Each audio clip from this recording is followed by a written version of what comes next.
Ano ang pinakamagandang gamot na natural para sa ating katawan? Libre at available sa lahat.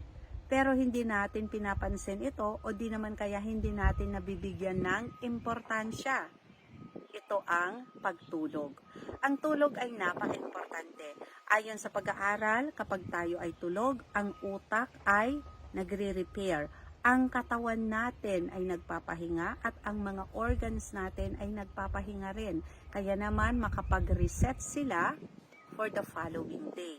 Kaya kung tamang oras ang naitulog mo ng gabi na yan, paggising sa umaga, punong-puno ka ng sigla, punong-puno ng enerhiya ang iyong katawan.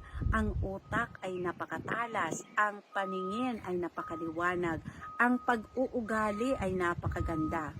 Ang mga bata, pagising sa umaga na hindi puyat, sila ay hindi irritable, masaya silang maglalaro. Ganon din ang mga matatanda. Kapag hindi tayo puyat, pagising natin sa umaga, nakakagawa tayo ng mga trabaho natin na hindi masyadong napapagod kaagad. Kaya naman, kung ikaw ay palaging puyat, baliktarin natin ang mga epekto ng hindi puyat. Kung ikaw ay kulang palagi sa tulog, umpisahan natin ang epekto sa utak. Ang kulang sa tulog, pinapapurol ang utak. Pinapapurol ang memorya, nagiging irritable ka. Hindi maganda ang decision making mo kasi palaging foggy ang pag-iisip. Ang mata ay lumalabo. Pangalawa, puso. Ang puso kapag kulang sa tulog, humihina din ito. Kaya karamihan sa mga sakit sa puso ay linked sa kulang sa tulog. Ang blood pressure ay tumataas din. O isama na natin yung pagtaas din ng blood sugar levels. Pagtaas ng cholesterol, ano pa, magiging tabain ka. Yung buo nating katawan, hindi tayo makagalaw ng tama kasi pagod ka na. Masyado kang pagod or yung wala kang lakas, wala kang enerhiya paggising mo pa lang sa umaga. Kaya naman napaka-importante ang tulog sa atin. Ngayon, sa mga bata, paggising ng bata, pagkagising pa lang ng bata na puyat, ito ay umiiyak na.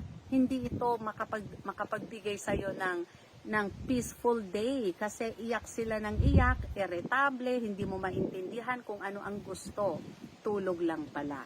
Kasi kapag tayo ay tulog, yun nga sinabi ko kanina, ang utak natin ay nire-restore or nire-repair niya ang mga kung ano mang stress na meron dyan during that day. Kaya kapag tulog tayo, nire-restore niya yung normal functioning ng ating utak. So ano-ano or ilang oras ang kailangan ng bawat edad?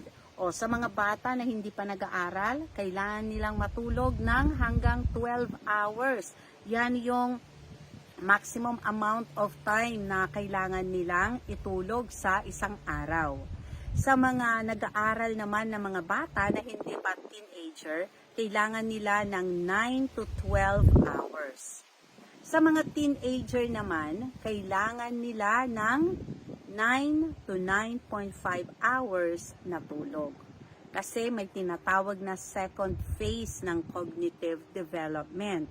Kaya kung hindi natutulog ang mga teenagers ng tamang oras, yung pag-develop ng kanilang utak ay hindi rin masyadong mabilis or di kaya napapabagal rather yung pag-develop ng utak nila sa parte ng cognition.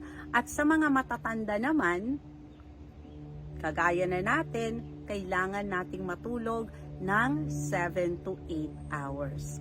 Yun ang mga standard na time of sleep para sa lahat, para ma-maximize natin yung benefits ng tulog para sa mas malinaw na utak at mas malusog na pangangatawan. O ayan, pakashare na para makatulong.